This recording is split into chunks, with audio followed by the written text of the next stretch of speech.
আজি কৃষ্ণ জন্মাষ্টমী।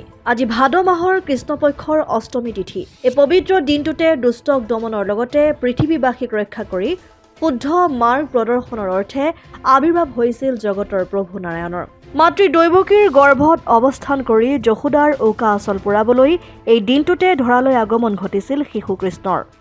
বিশ্বাস অনুসৰি আজি নিশাই দৈৱকীৰ গৰ্ভৰ পৰা জন্ম হৈছিল শ্ৰীকৃষ্ণৰ। হিন্দুসকলৰ এই পবিত্ৰ বিশ্বাসৰ সৈতে বহু কাহিনী জড়িত হৈ আছে।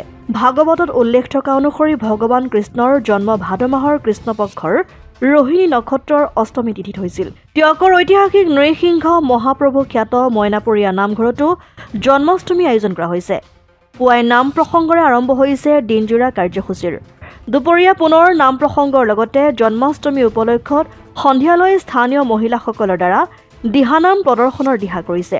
লগতে দিনজোৰা কাৰ্যসূচীত সকলোৰে সহায় সহযোগিতা কামনা কৰিছে। উল্লেখযোগ্য যে নৃসিংহ মহাপ্ৰভু খ্যাত এই পীঠলৈ ৰাজ্যৰ বিভিন্ন প্ৰান্তৰ ভকত বৈষ্ণৱৰ পুৱাৰে পৰা জন্মাষ্টমী উপলক্ষে হাতে হাতে শৰাই নৈবেদ্য লৈ আগমন ঘটিছে আৰু সকলোৱে নিজ নিজ মনোকামনা পূৰণৰ মানসেৰে নেদেখাজনৰ চৰণত শৰণাপন্ন হৈছে। আমাৰ ভাদৰ শাওনৰ সংক্ৰান্তিৰ দিনা 18 আগষ্ট তাৰিখৰ পৰাই আমাৰ নাম কীৰ্তন আৰু ভাগৱত শাস্ত্ৰ আমাৰ ইয়াত পাঠ হৈ আহিছে। তিনি প্ৰসংগ পুৱা 7 বজাত, দুপৰীয়া 11 বজাত আৰু সন্ধ্যা পুনৰ 7 বজাতে তিনি প্ৰসংগৰ সৈতে নাম কীৰ্তন আমাৰ চলি আহিছে।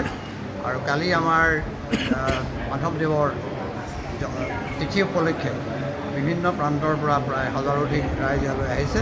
সেইসকলক আমি মইনাপৰীয়াবাসী যিমান পাৰিছোঁ আমি সেৱা জনাইছোঁ। আৰু ইতিমধ্যে আমাৰ বিভিন্ন প্ৰান্তত ভক্তপ্ৰাণ ৰাইজক সেৱা কৰিবৰ কাৰণে আমাৰ বিভিন্ন প্ৰস্তুতি চলিছে। আজি জন্মাষ্টমী। এই জন্মাষ্টমী উপলক্ষেও আমাৰ ইতিমধ্যে আপোনালোকে দেখা পাইছে যে বিভিন্ন প্ৰান্তৰ ৰাইজে ইতিমধ্যে পুৱা ভাগৰ নাম কীৰ্তনত অংশগ্ৰহণ কৰিছে।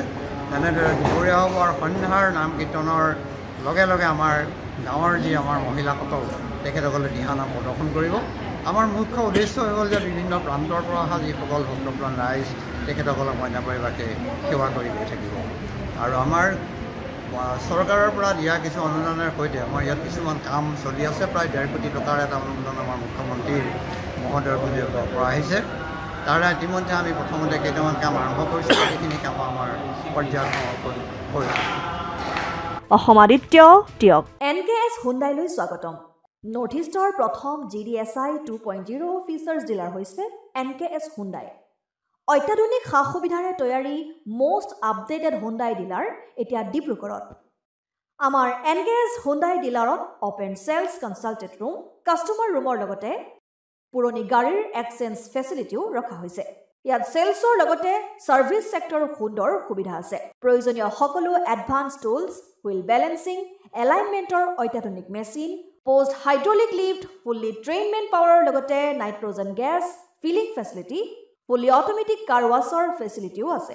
লগতে NKS হুণ্ডাই ডিলাৰে কাষ্টমাৰসকলৰ সুবিধাৰ্থে মোবাইল ছাৰ্ভিচ ভেনৰো ব্যৱস্থা ৰাখিছে, য'ত হাইড্ৰলিক লিফ্ট, ৱাছিং facility, wheel balancing, tyre pressure check কৰাৰ লগতে বহুখিনি সুবিধাই উপলব্ধ আছে। NKS হুণ্ডাইলৈ আহক আৰু সুবিধাসমূহ গ্ৰহণ কৰক।